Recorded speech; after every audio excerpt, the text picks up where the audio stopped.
గౌరవనీయులు పెద్దలు రాష్ట్ర ముఖ్యమంత్రి వర్యులు రేవంత్ రెడ్డి అన్న గారికి, మా జిల్లా మంత్రి శ్రీధర్ బాబన్న గారికి, రెవెన్యూ మినిస్టర్ పొగిరెడ్డి శ్రీనివాసరెడ్డి అన్న గారికి, మినిస్టర్ ప్రభాకర్ అన్న గారికి, మహేందర్ రెడ్డి అన్న గారికి, కలెక్టర్కి, వీసీకి, వేదిక ఉన్నటువంటి పెద్దలందరికీ, పాత్రికేయులందరూ కూడా హృదయపూర్వక ధన్యవాదాలు తెలియజేస్తా ఉన్నాను.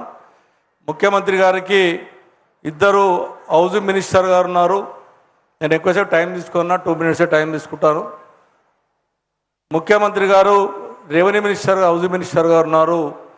మా దగ్గర మీకు కూడా బాగా ఐడియా ఉందన్న, మీకు Vasantha Nagar, Sardar Patel Nagar, CB side colony, NRI colony, Bhagat Singh Nagar కాలనీలో 22లో ఏళ్ళు పెట్టిరన్న, 50 ఏళ్ళ నుంచి ఉన్నారు. మీకు కూడా ఐడియా ఉంది. దాన్ని పర్మిషన్లు అయిపోయినాయి, చాలా ఇబ్బంది పడుతున్నారు. అదొకటి టేకప్ చేయాలని చెప్పి కూడా విజ్ఞప్తి చేస్తూ ఉన్నాను.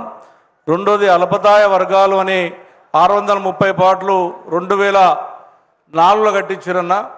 నేను 19లో అందరినీ ఇళ్లకు పంపించాను, కానీ ఇప్పటివరకు కూడా అది రిజిస్ట్రేషన్, ఫైనల్ కాస్ట్ అని చెప్పి, ఇంట్రెస్ట్ అని చెప్పి అది అయిపోయింది. అది పెద్ద మనసు చేసుకుని అది కూడా చేయాలని చెప్పి తెలియజేస్తూ, నెక్స్ట్ కుక్కటపల్లిలో హౌసింగ్ బోర్డులో ఇది 88 ఎకరాల ల్యాండ్, ఇప్పుడు మనం ఉన్నటువంటి ల్యాండ్.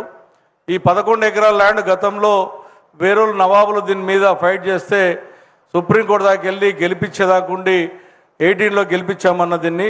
దీంట్లో 88 ఎకరాల ల్యాండ్ ఇక్కడ ఉన్నది. అదేవిధంగా ఎమ్యూనిటీసీ ల్యాండ్ మీకు కూడా ఐడియా ఉంది. రమ్మయ్య గ్రౌండ్లో 3 ఎకరాల ల్యాండ్ ఎమ్యూనిటీ స్కూల్కి ఇచ్చాం. అది కూడా హౌసింగ్ బోర్డు వాళ్ళు బోర్డు వాతారు. పెట్రోల్ పంపుకుంటే అక్కడ బోర్డు వాతారు. ఎక్కడెక్కడైతే ఎమ్యూనిటీస్ ల్యాండ్స్ ఉన్నాయో హౌసింగ్ వాళ్ళు బోర్డు వాతారు. ఇక్కడ ఉన్న ప్రజలకు ఎమ్యూనిటీస్ ల్యాండ్ అనేది వాళ్ళ హక్కు.